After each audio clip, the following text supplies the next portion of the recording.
erected a house.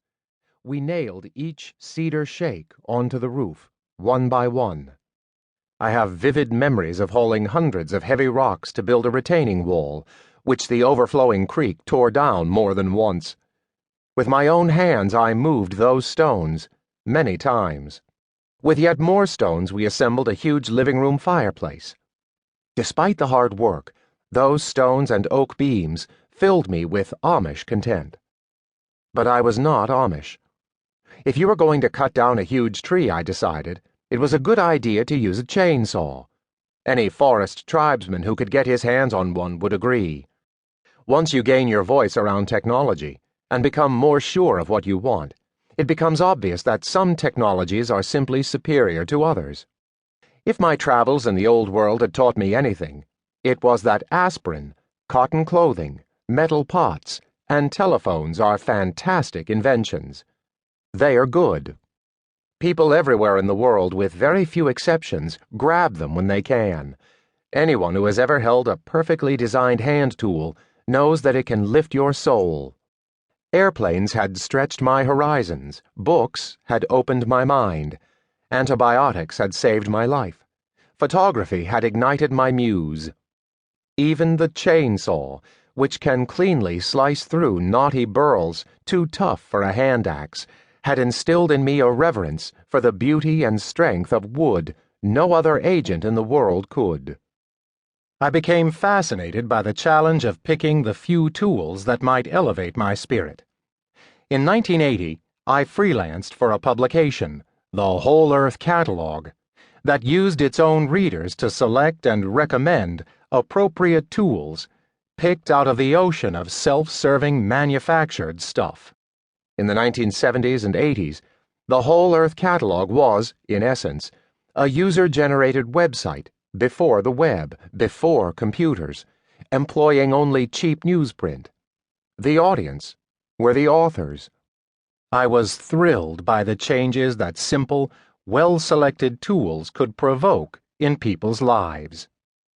At the age of 28, I started selling mail-order budget travel guides that published low-cost information on how to enter the technologically simple realms most of the planet lived in. My only two significant possessions at the time were a bike and a sleeping bag, so I borrowed a friend's computer, an early Apple II, to automate my fledgling moonlight business, and I got a cheap telephone modem to transmit my text to the printer.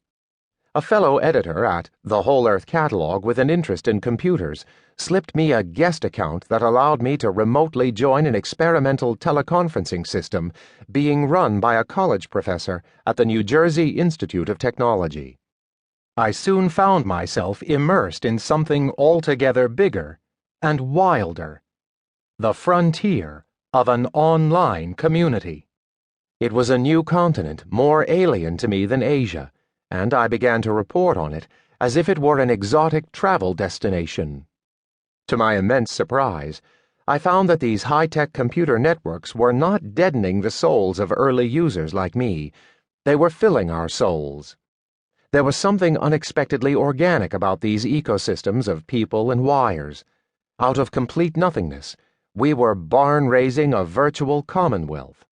When the internet finally came along a few years later, it seemed almost Amish to me. As computers moved to the center of our lives, I discovered something I had not noticed about technology before. In addition to technology's ability to satisfy and create desires, and to occasionally save labor, it did something else. It brought new opportunities.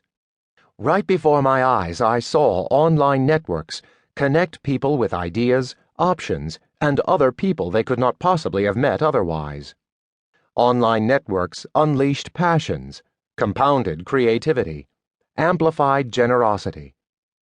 At the very cultural moment when pundits declared that writing was dead, millions began writing online more than they ever had written before. Exactly when the experts declared people would only bowl alone, millions began to gather together in large numbers. Online, they collaborated, cooperated, shared, and created in myriad unexpected ways.